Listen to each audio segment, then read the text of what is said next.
I welcome you to Integrated Theology.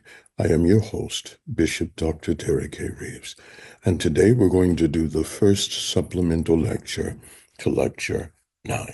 Today's lecture, The State of Consciousness. When we talk about the human soul, again, you'll hear me keep reverting back to Genesis chapter 2, verse 7. God formed man from the dust of the ground and breathed into the nostrils of man the breath of life, and man became a living soul. The key to focus is the phrase living soul, or I should say the two words, living soul. The term living is the word kahi, and the term soul is nephesh. And so the nephesh is a living creature that breathes.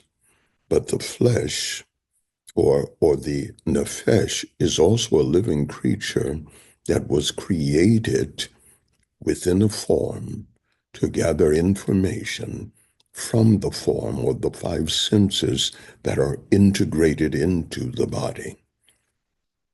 This information then would come to the brain, and while coming to the brain, would be redistributed to certain parts of the brain where the mind or the soul could now interpret that information. And so when we speak of consciousness, the fact that the nephesh breathes indicates that the breath it breathes has a certain impact on it.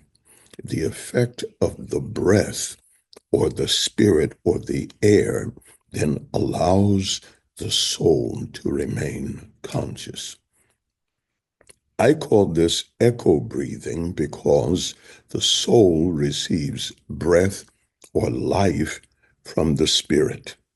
And then the physiological aspect of the human being, which is the form, receives oxygen or breath that keeps the brain conscious or functioning.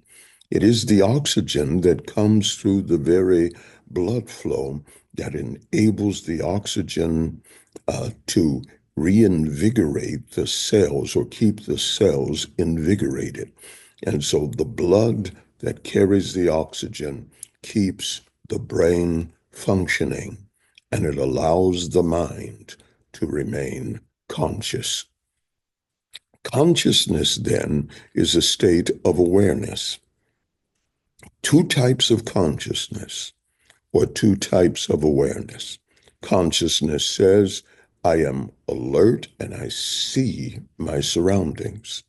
But there is another type of consciousness or awareness that makes you alert and aware as to what you're seeing in your surroundings. I can be conscious but not know where I am. I can be conscious but not understand what's going on in the realm in which I am present in.